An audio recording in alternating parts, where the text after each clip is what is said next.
when 31-year-old Julissa Thaler is stopped for driving a suspicious-looking vehicle.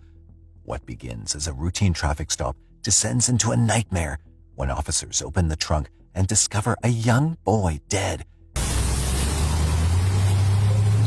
What the? Whoa.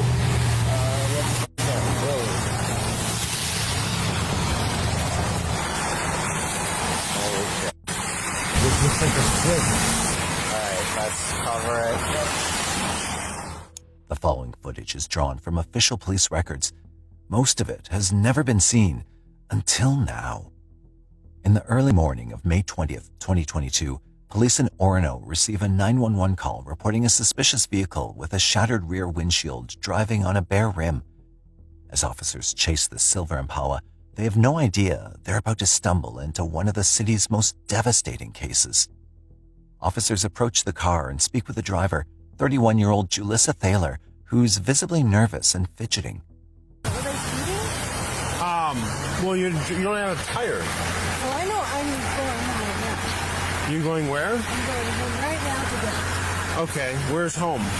Just down the block. Do you mind if I get on my way? I really can't drive home. Right, so that's why you're being stopped right now, because you don't have a tire. Exactly, and I'm on my way. I literally live 1 block away. Okay, do you have a driver's license on you today? She explains that her car is in this condition because some kids were shooting paintballs at her car. Okay, so you said kids were shooting BBs at your window? When was that? Like an hour ago. So they shot off your tire with a paintball gun? Yeah. Okay, so paintballs don't break a tire, though. Well, they must have been doing something because it was really... Why is your hand all bloody? Because I was just... Soon, the detectives get Julissa out of the car for further questioning, but her explanations remain vague, raising more questions than answers. What's that? I just wanted to know if I could go home. Let's step out of the road right here. I just wanted to put a tire on my car because it's super... Yeah, we got a lot going on here, but let's get out of the road because I don't want to... There's a few apartments, if you know where that is, right across the street. Man, let's get out of the road later. So all this happened because kids were shooting BB guns at you. And I saw some kids shooting at my at my tire. And I yelled out the window, I said, "Excuse me, you guys, that's my car, what are you doing?" And I ran out there to go get them, didn't get a chance to wash my hands or anything, and then I noticed the tire was like peeling off on it, and the tire fell off. So is the tire still back at the parking lot of the building, or where's the tire? The tire fell off somewhere over there. You guys, are you trying to search me or something? No, because you have blood, I'm just going to put gloves on. Julissa's explanation doesn't match what the detectives see. The damage to the car is far beyond what a few paintballs can cause. But what really alarms them right now needs a definite answer. You see this? This is blood. No, it's not. It was deer meat. Deer meat? A whole bag of ravioli and groceries over here. Let me see your hand for a second. Can you just show your hand to me? How about the other side? It's just dirty. Okay. It smells like the death in there.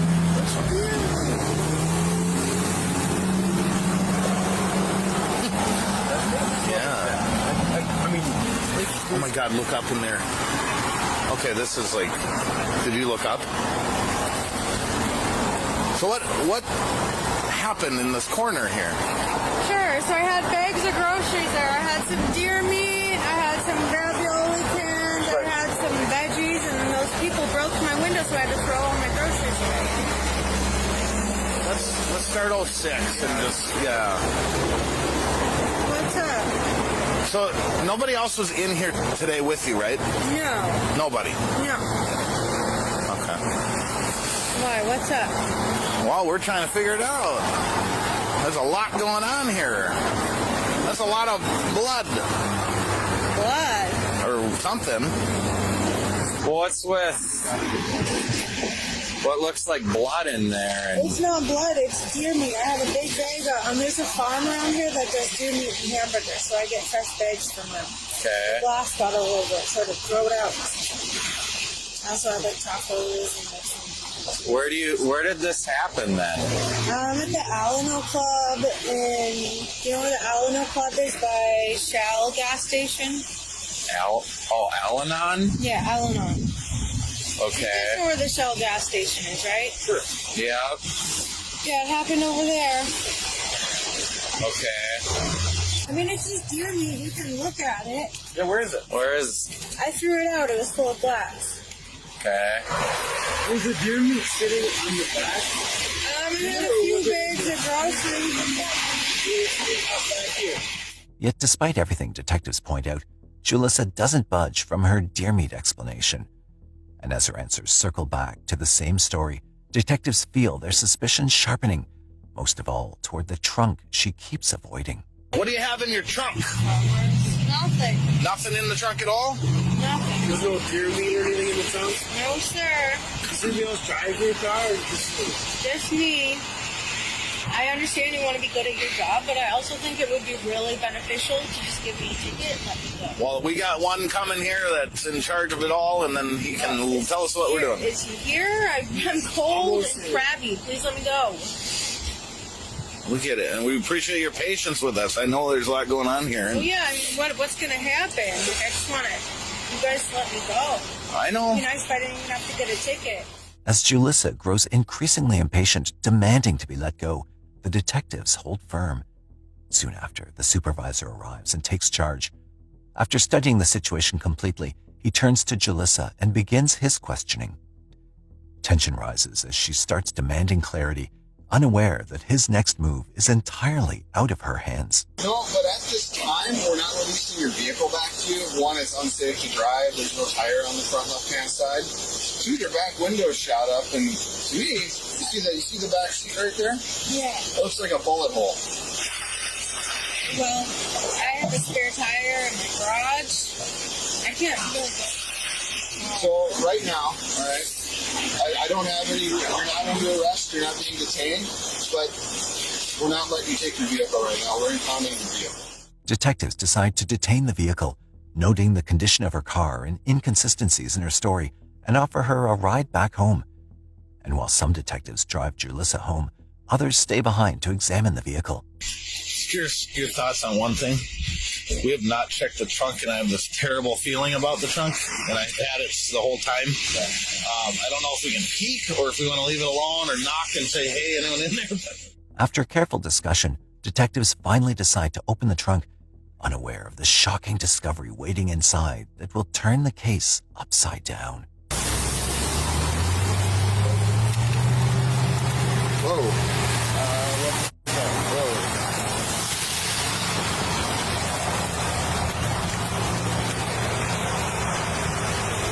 That might be the deer meat that she took out of the car to put in the trunk. Watch yourself. That we don't know if it's loaded or not.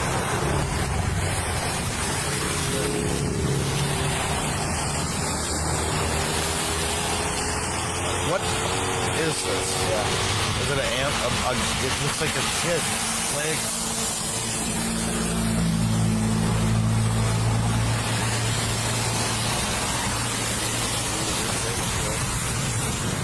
okay. Oh, hey. We need as many body cams up here as we can, yeah. Let's get some body cams up. We had to safety check this thing. This blanket. Watch out, there's a shotgun there. There's a shotgun, right? And you There's weight to this blanket.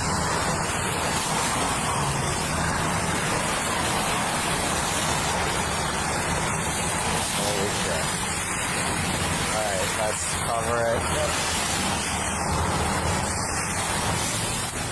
Inside the blanket in the trunk, detectives are met with a shocking sight. A young boy's body, his head gone. An image far beyond anything they expected at the scene. Let's go grab her. Yeah. Yeah, we'll get her right now. Baby condos. She ran in there, by the way. She booked it when she got out. Okay, so we get there. She ran in her apartment. She's not going to come to the door. We're gonna have to. We're just going to boot it. Yeah, we're going. At that moment, detectives realized they made a mistake letting Julissa go. Urgency spikes as one team races to the Shell gas station she mentioned, while the others storm back to her apartment, this time to put her in handcuffs. Police, come to the door! Police, come to the door! Open the door, we'll kick it down! Open the door! Kick it. Police, come to the door! Check that right there. Check it. I got the door here. Police. Check that one. Police department. Watch that one. I'll cover this one. Please, don't with your hands up! Announce yourself! Please, announce yourself! But when the detectives step inside the apartment, they notice that Julissa has vanished. The detectives don't waste a second. They start combing through her apartment, hoping it holds something that explains the horror they've just discovered. And as they move through the rooms, one detail in the home immediately grabs their attention. Yeah, there was a washer going. Where's the washer? Right here. Hit it. Kill it. Don't let it drink.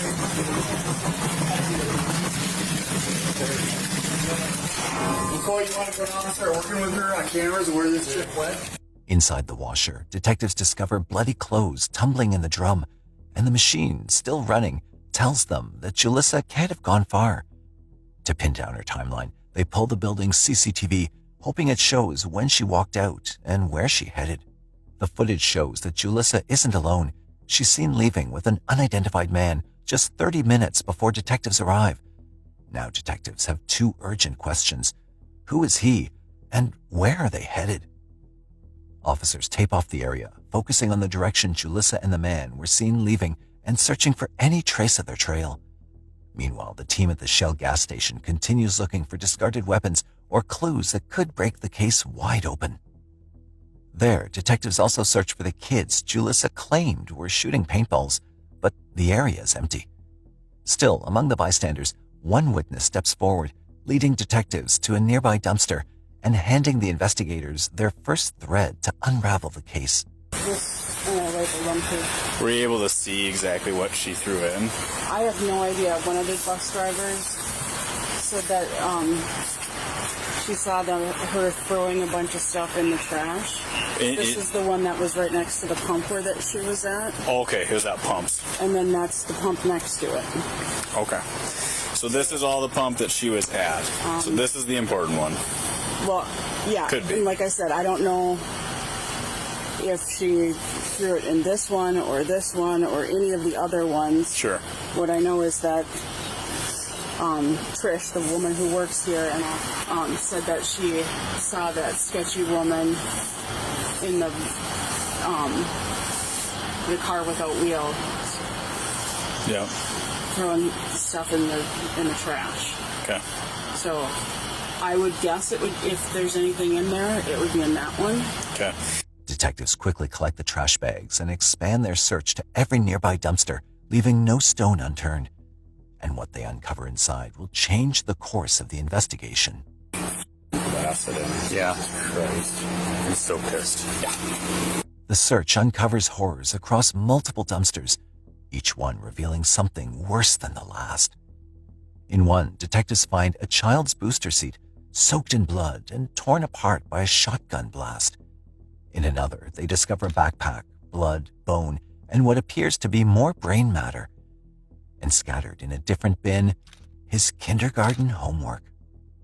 But it's what's inside the backpack that finally stops everyone cold. A school ID card of a 6-year-old kid named Eli Hart and his mother's name, Julissa, printed right beneath it. Piece by piece, the child's identity and the brutality he faced becomes unmistakable.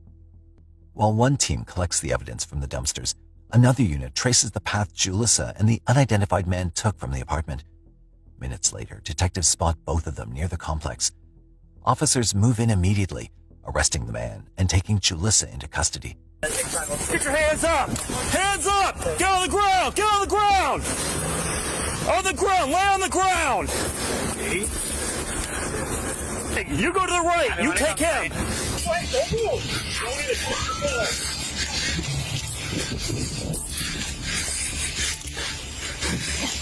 want to double laugh? I can find sort of a search handle. Going in my underwear? Don't have anything on there.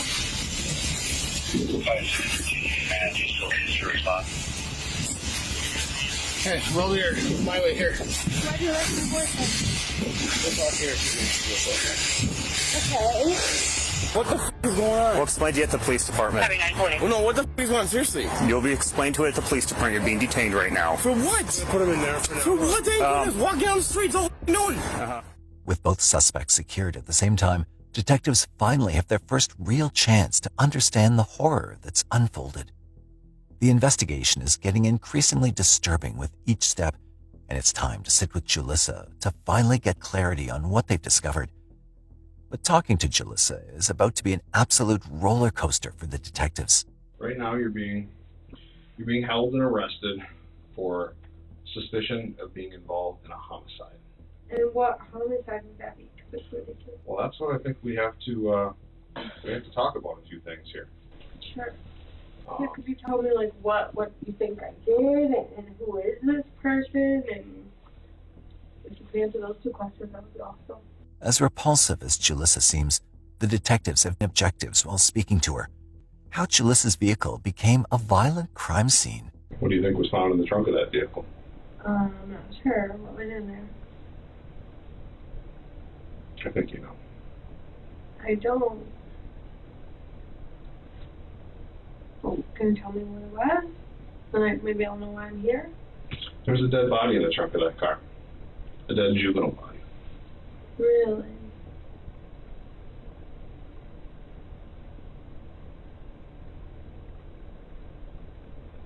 Who was it? That's what I can't answer right now. That's why I'm here talking to you right now. The reason why we don't know who it was is because the head was missing. What? In my car?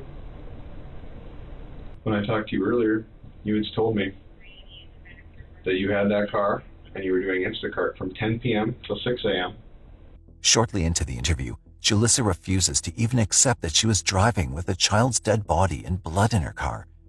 One of the things she does repeatedly in the interview is ask for an attorney, but then continues telling her story anyway. Today I was assaulted by somebody, and I have a really long history with my ex. He's in like the meth community. So I can't answer any questions after that. I mean, are you stating that you still want to speak with us? I mean. Yeah, I'm just telling you a few things after the fact. Officers circle back to their main concerns, now mentioning her son Eli to try to confirm if the body is her son's. Do you have any kids? I have a son. You have a son? How old's your son? 6. 6 years old? Yeah. What's your son's name? Eli? Does Eli live with you? He does, but he was with my boyfriend. Where was Eli today? Because, I mean, we were at your apartment earlier. He's with my boyfriend. Who's your boyfriend? Rob. Rob? Okay. As the questions begin to heat up, Julissa loses patience and seems restless to leave. Can I just go home and check on my baby and check on my house and everything? Well, I thought you said Eli was with Rob. Yeah, I need to go home. I need to find my phone. You guys took my car that had my phone. It had my money. Right now, I know that there's nobody at your house. I know that. Would I be able to go home? Can you release me?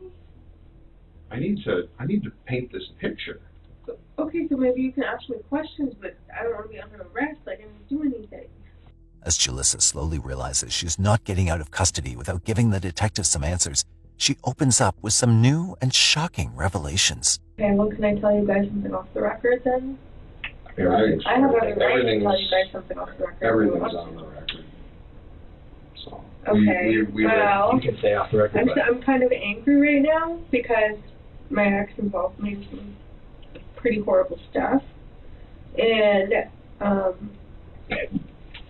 I have like multiple restraining orders against him, and you guys can even tell every threat in the restraining order. There's bomb threats, gun threats, shotgun threats.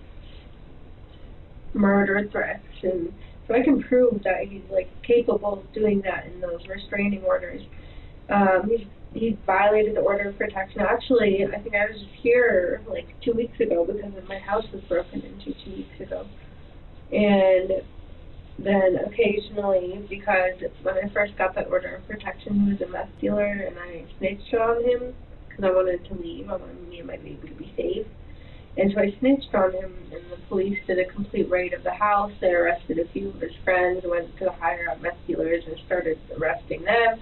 And then I got really scared because then they found out I snitched. And it's been really bad for me ever since. I get harassed everywhere I go. If I go to the cities, they harass me there. If I'm ever around the meth community, they know my face, they know my name. And Tori has like a really, really long history of a really, really like big friend group of like meth smokers. And all of them are really, really possessive over my child. And I've tried to protect my child from Tori and everything he does, because there's like drugs and he steals stuff, and all these big meth dealers like know who he is. And occasionally here and there they reach out to me in the community and they'll be like, hey, they'll say something super threatening. I'm just sitting there scared like, oh, great. Julissa mentions her ex-husband, Tori Hart, who's also Eli's biological father, as an abusive figure in her and her son's lives. Evidently, Julissa and Tori were in a long-running custody battle for Eli, who was reunited with Julissa just 10 days before his murder. While Julissa tries to highlight Tori during the interrogation, the detectives are more interested in the events after midnight. When Julissa's pressed to explain the same, she reveals an absolutely unexpected detail for the detectives. I was assaulted last night. What time? It'd be like midnight. I was around the area just looking for grocery stores, and some of my baby daddy's meth community guys reached out to me. I stepped out of the car, started smoking a cigarette with them, and then they got really, really mad at me. Where did this happen? Over by like Minneapolis. And then they got really, really mad at me. And they said that Tori's been my baby daddy. They said he's been really, really mad. I said, well, I'm sorry, it's not my fault. I don't know you guys anymore. I don't associate with you guys anymore. If you could please just leave us alone. We actually had court for a domestic violence restraining order like 2 days ago, which I tried to get my son added to, and they denied it.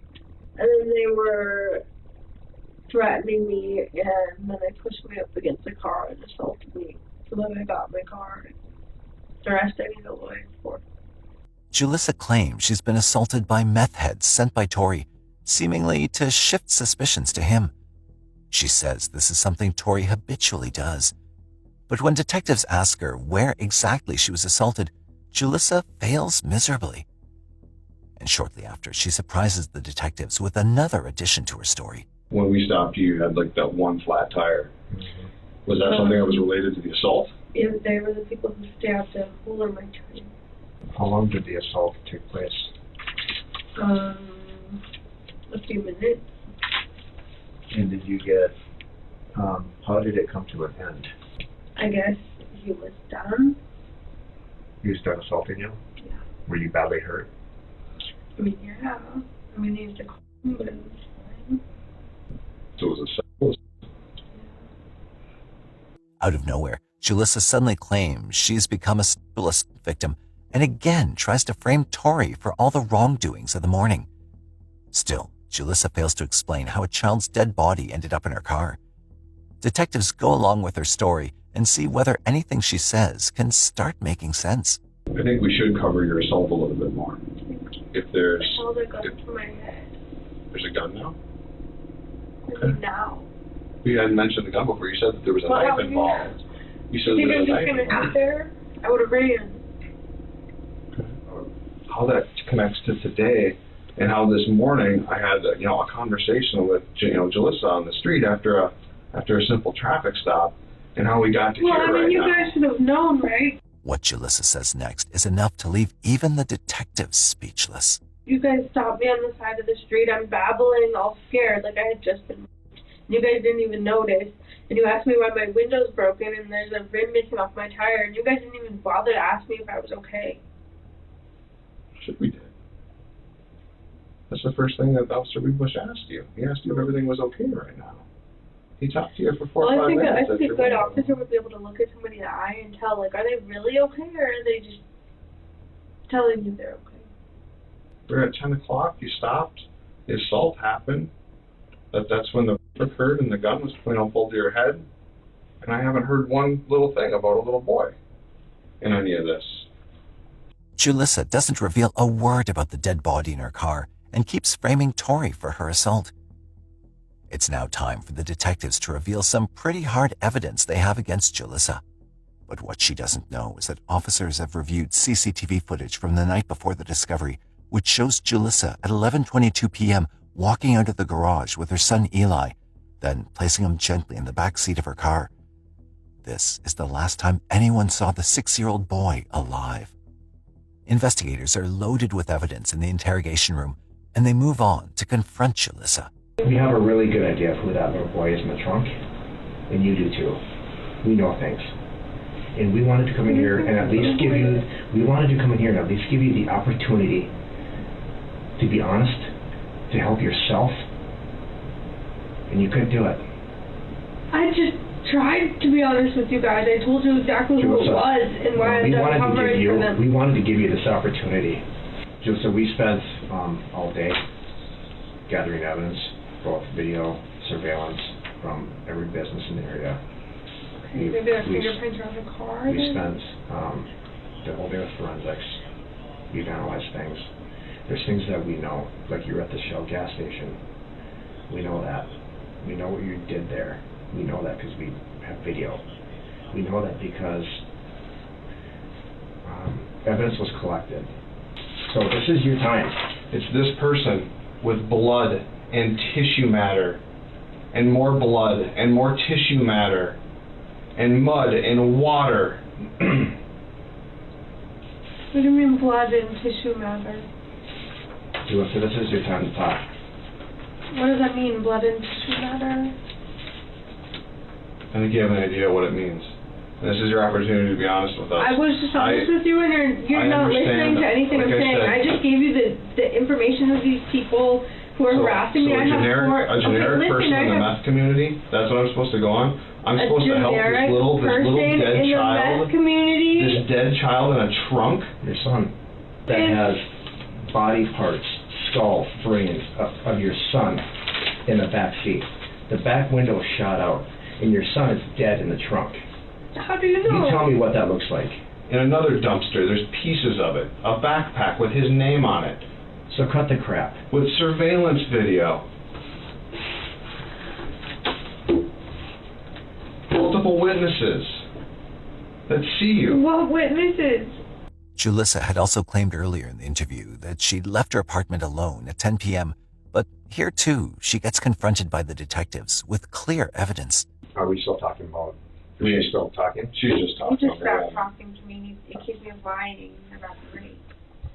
Well, Julissa, you have in mind because you said that you left by yourself, and we have you leaving your apartment with your son at 11:23 p.m. I'm aware. Where's your son now? I'm not sure.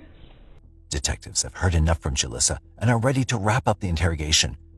On May 21st, 2022, detectives are finally ready to arrest Julissa for murder. You're here and arrested and will be both in charge of murder. What? You were the last person to be seen with your son. That's not true. I just told you I was...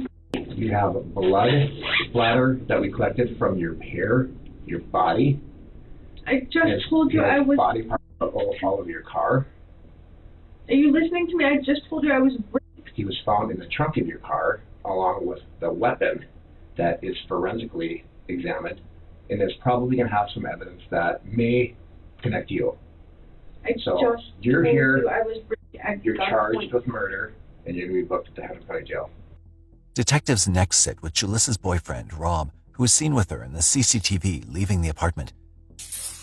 We came wrapped up. Dead. So what do you think? I think they killed him. Why do you think that? I don't know. But I know it wasn't me. I was sleeping on it. I put everything in a lot of ice ups on You just said you think she killed him. I don't know why. I don't know what for. What was the motive? What's this? What's that? What's it gonna cause? What's it gonna prove? What? I don't know. Can't think it into my head. But then Rob mentioned something that could prove to be the missing link, the motive behind Eli's murder. Unless there was insurance policy money, guarantee there was. You guarantee there was? There could have been, yeah. I didn't think that. Detectives still think Rob's involved in the murder, but he refuses to agree. No, it wasn't me. I was sleeping all night that night. If I went out to bed, it doesn't make sense. Doesn't make sense in my head right now. I'm thinking. I went to bed, she was arguing with him, and then that's about it. I don't know nothing else after that. However, Rob does end up revealing another piece of information that may be crucial in proving Eli's murder. She killed him. I know she did. How do you know it? I just know she did. I know for a fact she did. How? I know for a fact she did. How? Because I just do. Because what? I just do. I just know. You can't, that's not She's the only person that had it done. The only person. You can't say I know for a fact. She's the only one that had access to a gun, not me. I didn't know where it was. She put it away in storage or something, she said she did. And she pulled it out the same night that he dies. That's pretty f***ed up. You think so? When you guys would get done shooting, she would put the gun away somewhere that you didn't know? Yeah. It wouldn't stay in the car? No. It would come into the apartment? Yeah. And then she put it somewhere in the apartment? I don't know where. No. I'm just saying, we know that you didn't believe Thursday night. Let me say something. Detectives next make a smart move to determine Rob's level of involvement by implying to him that Julissa has confessed to the crime. She's kind of pointing the fingers at other people. How can you help yourself? How can you help yourself? How can you prove? I see my phone, I can do something. How can you prove that when she says, we planned this, he knows all about it? I don't know what you're talking about. What is plan what? How can you help yourself get out of that? Rob, when we, in anything that I'm confused, man. I don't get this shit. In anything that we deal with, when somebody tells us one thing, what do? We investigate it. What plan? What are you talking about? Rob doesn't back down from his story, convincing detectives of his innocence, despite being close to the crime. In the autopsy report, it's confirmed that the dead body is that of Eli Hart. He was shot around 9 times, likely while he was helplessly strapped in the car. Authorities also learned that Eli was prelingually deaf. Julissa's nonchalant demeanor toward murdering her own son is disturbing beyond limits. Detectives sit with her one more time to confront her with the crime she's committed. That little boy, Brent? Yep.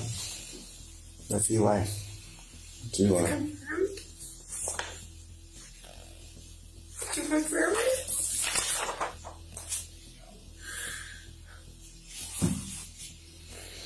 It's Eli in the trunk of your car. He's such a good person.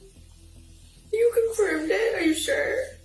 Are you sure? Even while acting to show remorse, Julissa's already preparing another excuse to distance herself from the crime. I don't want him to be involved at all in whatever they're doing, but you confirmed it's 100% my baby boy? I'm not getting an answer from you, yes or no. It's kind of important. Yeah, that's Eli. So yes?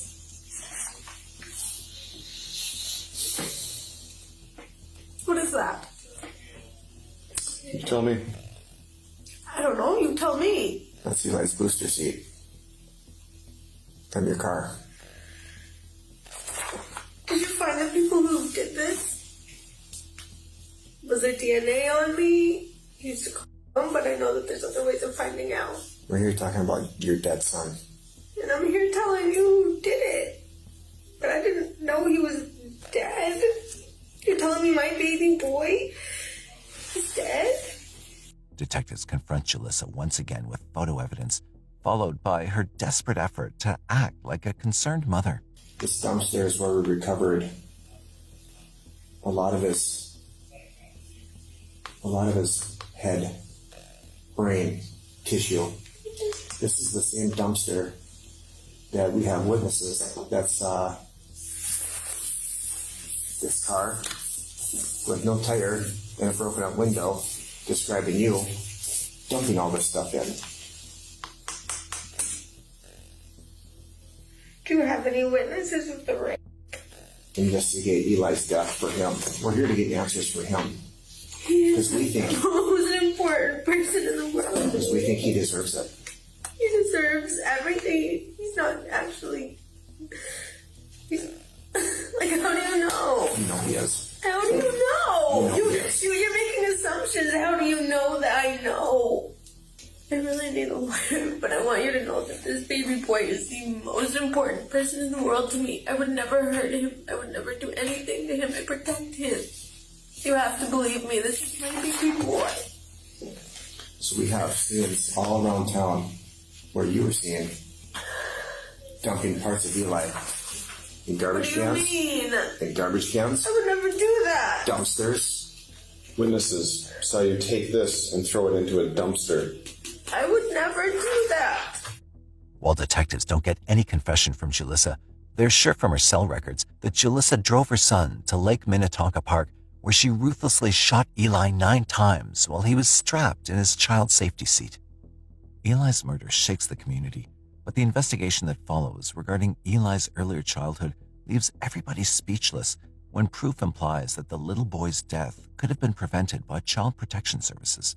Dakota County Social Services had received numerous warnings about Julissa being a serious drug addict whose substance abuse also led Eli to Townes-Brock syndrome by birth, resulting in hearing loss. Detectives also learned that Julissa bought a shotgun and bullets on May 17, 2022, 3 days before Eli's murder. Furthermore, disturbing findings come to light from Julissa's internet search history, which are enough to paint a picture of what was going on in her mind prior to the murder. On February 8, 2023, the jury deliberated for less than 2 hours. They returned a guilty verdict on Julissa, convicting her of first-degree murder. On February 16, 2023, Julissa Thaler is sentenced to life in prison without the possibility of parole. After the sentencing, Julissa speaks up for the first time in the courtroom before the trial ends. Yes, I would like to say something. Go ahead. I'm innocent. You all, you're garbage. Eli's father, Torrey Hart, settled a payment of more than $2 million after filing a wrongful death lawsuit against Dakota County. The case still sparks dispute on the child protection system, completely overlooking the early warning signs with Julissa Thaler, and many believe that Eli's death was preventable.